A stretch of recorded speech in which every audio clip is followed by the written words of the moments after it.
Halo pendengar podcast Ideal Ifar, selamat pagi, selamat siang, selamat malam, dimanapun berada. Apa kabar kalian? Di konten podcast Ideal kali ini, kita akan membahas tentang cara menjadi pendengar yang lebih efektif. Menarik ya. Menjadi pendengar yang baik aja, pastinya susah ya. Gimana caranya? Kalau harus menjadi pendengar yang lebih efektif.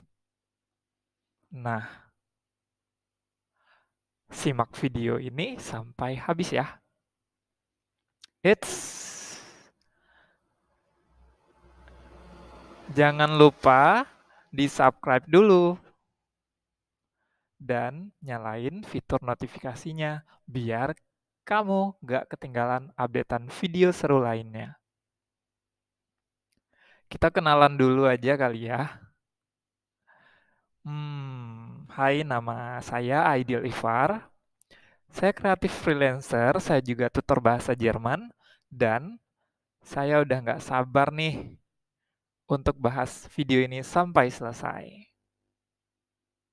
Mendengar, nah ini ada pertanyaan yang besar nih ya. Mengapa keterampilan mendengarkan itu penting? Hmm, hmm, hmm. Pasti teman-teman semuanya pada penasaran nggak? Kenapa sih penting? Ya, ini jawabannya. Jadi, mendengarkan adalah komponen utama komunikasi. Benar banget.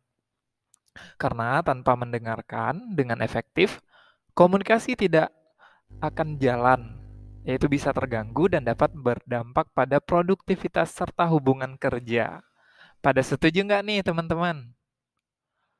Nah, jadi dalam mendengarkan, kita juga perlu evaluasi diri. Jadi dirancang untuk membantu kita agar lebih menyadari kecenderungan dan kebiasaan kita saat mendengarkan.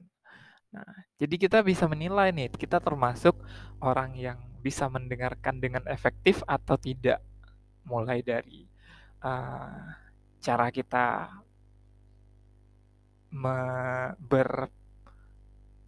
bahasa tubuh kita pastinya. Jadi semua itu bisa dinilai gitu.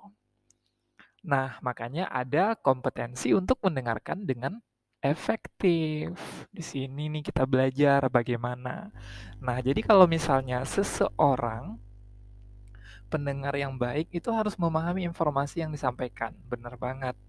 Jadi, yang paling penting itu sebenarnya kita harus menunggu dan menghargai dari pembicaranya dulu nih yang cerita gitu. Jadi kita harus tunggu dia sampai selesai cerita, nanti baru kita ambil kesimpulan gitu.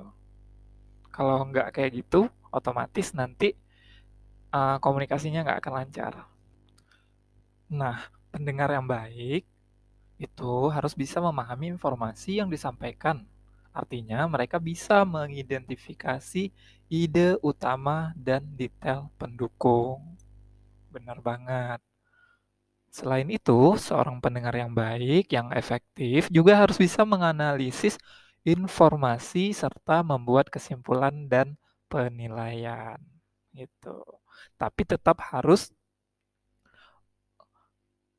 objektif, jadi memberi opsi kepada seseorang yang bercerita atau curhat gitu. Jadi ada perspektif baru gitu. Selain itu juga mendengarkan itu ada dua pembagiannya loh. Yang pertama mendengar aktif dan yang kedua mendengar pasif. Nah, jadi mendengar aktif itu artinya memberikan perhatian penuh dan fokus pada pembicara serta memahami informasi yang dibagikan oleh pembicara tersebut. Sedangkan ini tentunya ya, termasuk menampilkan berbagai tanda serta respon verbal dan nonverbal untuk menunjukkan kepada pembicara bahwa pendengar mengikuti diskusinya dengan sepenuhnya gitu.